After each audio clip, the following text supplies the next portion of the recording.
Assalamualaikum warahmatullahi wabarakatuh, anak-anakku sekalian. Bersama Ibu Detu, kita akan belajar tentang tema 4, kewajiban dan hakku. Subtema 1, kewajiban dan hakku di rumah. Pembelajaran 1. Tujuan pembelajaran yang akan kita pelajari hari ini adalah yang pertama, setelah mengamati PPT bernarasi, siswa dapat menunjukkan ungkapan atau kalimat saran, masukan, dan penyelesaian masalah sederhana dengan tepat. Yang kedua adalah setelah mengamati tes tulis tentang hak, siswa dapat menuliskan saran tentang kewajiban yang seharusnya dilakukan dengan tepat. Yang ketiga adalah setelah mengamati cerita pada PPT bernarasi, siswa dapat menentukan 2 bilangan yang jumlahnya sudah diketahui dengan benar. Yang keempat adalah setelah mencontoh cerita yang ada, siswa dapat membuat permasalahan berkaitan dengan penjumlahan 2 bilangan cacah dengan hasil yang ditentukan sendiri dengan tepat. Yang kelima adalah setelah menyimpulkan apa yang telah mereka pelajari hari ini, siswa dapat bersyukur dan memiliki pemahaman akan karunia Tuhan yang telah menganugerahi orang tua yang memiliki sikap sayang, peduli, dan bertanggung jawab. Anak-anak, coba amatilah gambar berikut ini ya. Pada gambar berikut ini terlihat ada seorang bapak, ibu, dan juga anak perempuannya. Nah, sekarang coba kalian buat 5 pertanyaan berdasarkan gambar tersebut ya. Anak-anak, sebelum kalian mempelajari materi yang ada pada buku siswa, sekarang kita akan belajar dulu materi tentang kalimat saran. Apa itu kalimat saran? Perhatikan contoh kalimat saran berikut ini.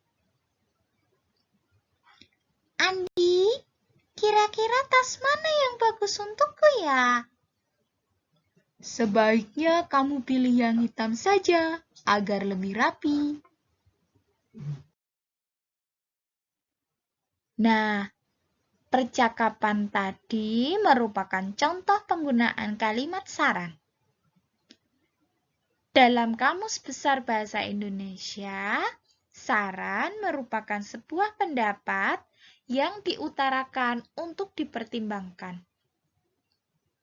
Oleh karena itu, kalimat saran adalah sebuah pendapat yang diutarakan terhadap pernyataan atau peristiwa, di mana biasanya kalimat saran ini berisi sebuah solusi dari sebuah permasalahan. Kalimat saran ini biasanya bersifat positif. Tujuan dari kalimat saran adalah untuk memberikan pertimbangan penyelesaian terhadap suatu masalah. Sifat-sifat kalimat saran ada 3. Yang pertama, membangun. Yang kedua, mendidik. Yang ketiga, sesuai topik. Ciri-ciri kalimat saran ada 2. Yang pertama, kalimat saran bersifat positif atau membangun. Biasanya memberikan jalan keluar atau solusi pada setiap permasalahan.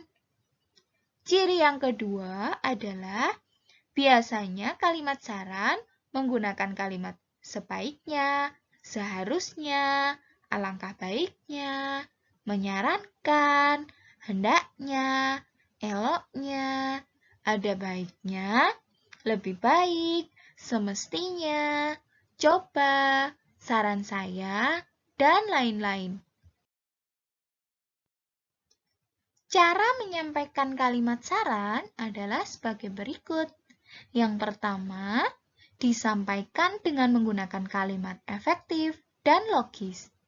Yang kedua, penyampaiannya menggunakan bahasa baku.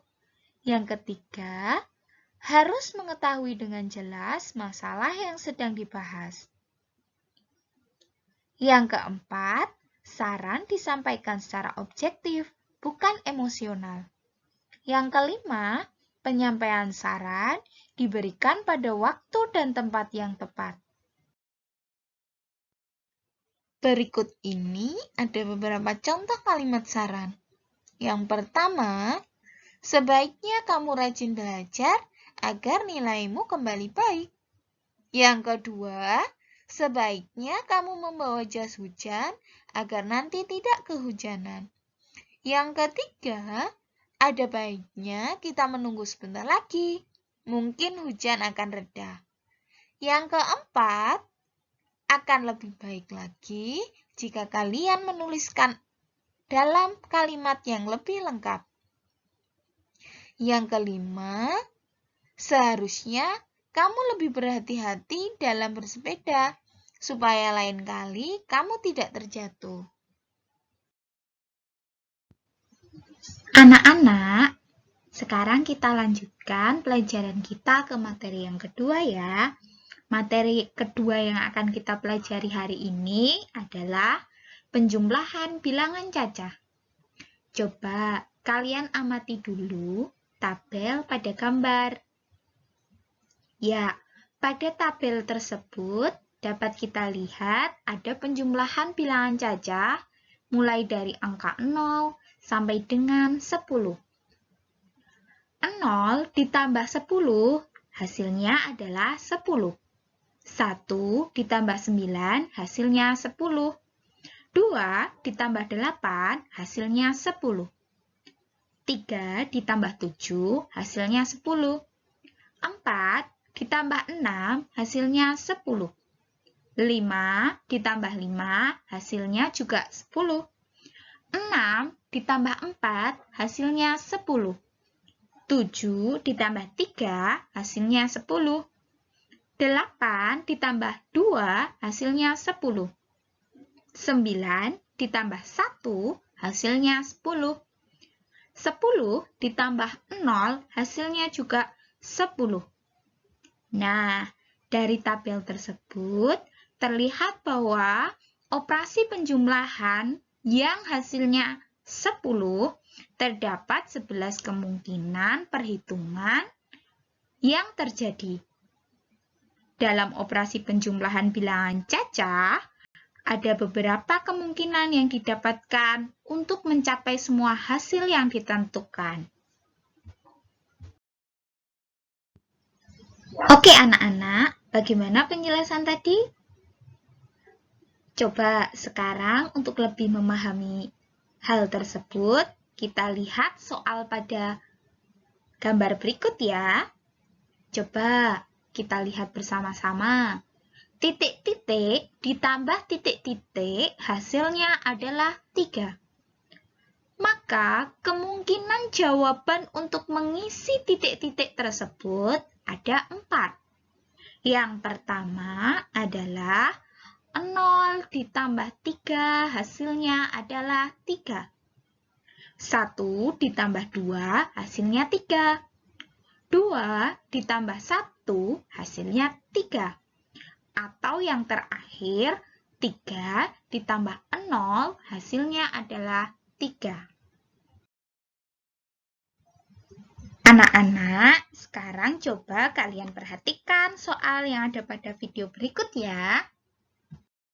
Assalamualaikum warahmatullahi wabarakatuh. Jumpa lagi, kali ini kita belajar muatan matematika tentang menyatakan suatu bilangan sebagai jumlah, selisih, hasil kali, atau hasil bagi dua bilangan. Tujuan pembelajaran kita, yang pertama, kalian dapat menentukan dua bilangan yang jumlahnya sudah diketahui. Yang kedua, kalian dapat menentukan dua bilangan cacah yang selisihnya diketahui. Tapi kali ini pembahasan kita yaitu yang pertama menentukan dua bilangan yang jumlahnya sudah diketahui dengan benar, baru yang kedua menentukan dua bilangan caca yang selisihnya diketahui dengan tepat. Pembahasan yang pertama menentukan dua bilangan yang jumlahnya sudah diketahui dengan benar. Dalam contoh soal, Udin membereskan mainan adiknya Ali dan Ayla. Udin menemukan 256 gelang milik Ali dan Ayla. Udin tahu berapa banyak gelang mereka masing-masing. Berapakah bilangan yang dijumlahkan dengan bilangan yang kedua menghasilkan jumlah gelang 256? Kita gunakan dengan cara bersusun pendek. Terlebih dahulu tuliskan 256, jumlah gelang mereka berdua, kemudian kurangkan bilangan lainnya, misalkan 200, tersisa 56. Jika dituliskan 56 ditambahkan dengan 200, tersisa jumlahnya adalah 256. Nah, pembahasan yang kedua menentukan dua bilangan cacah yang selisihnya diketahui dengan tepat. Contoh soal. Benny membantu ibu guru merapikan lemari kelas. Ia melihat persediaan kertas kelas yang tinggal sedikit. Semula tersedia 500 lembar kertas. Sisa kertas hanya 40 lembar. Waktu belajar masih 3 bulan. Mereka membutuhkan kertas untuk beberapa kegiatan kelas. Tentukan banyak kertas di awal dan yang terpakai jika sisanya seluruhnya semuanya adalah 40. Berapakah bilangan yang dikurangkan bilangan lainnya membuat sisa kertas menjadi 40? Kita tentukan bilangan jumlah kertas di awal adalah 500. Kemudian kita kurangkan dengan sisa kertas 40. Nah, berapa penggunaan kertasnya? Nah, 500 dikurangi 40 adalah 460. Jika dituliskan 500 dikurangkan dengan 460, tersisa 40 kertas. Berikut ini 5 kemungkinan lainnya. 500 dikurangkan 460, sisanya adalah 40 kertas. Yang kedua, 480 dikurangkan dengan 440, sisanya adalah 40 kertas. Kemungkinan yang ketiga, 300 dikurangkan dengan 260, sisanya juga tetap 40 kertas. Kemungkinan yang keempat, 260 dikurangkan dengan 220, tersisa 40 kertas. Dan yang terakhir, 440 dikurangkan dengan 100, tersisa 40 kertas. Cukup sekian penjelasan dari Bu Guru, semoga bermanfaat bagi kalian. Jaga kesehatan dan tetap semangat belajar dari rumah ya. Wassalamualaikum warahmatullahi wabarakatuh. Oke, bagaimana anak-anak? Mudah bukan? Ya, kalau tadi kita sudah belajar tentang bagaimana mengisi titik-titik pada dua buah bilangan yang dijumlahkan dengan diketahui hasil dari penjumlahan kedua bilangan yang dicari tersebut. Nah, sekarang kita akan belajar tentang penjumlahan bilangan cacah yang diketahui hasil dan salah satu bilangan yang akan dijumlahkan. Nah, pada contoh berikut, ada titik-titik ditambah 4 sama dengan 5. Maka kemungkinan jawabannya hanya ada 1, yaitu 1 ditambah 4 sama dengan 5. Sekian dulu ya anak-anak. Silahkan kalian setelah ini membuka buku siswanya dan mengerjakan tugas-tugas yang ada di buku siswa. Nanti kalau misalkan ada kesulitan, kesulitan bisa menghubungi lewat WhatsApp Group. Terima kasih. Assalamualaikum warahmatullahi wabarakatuh.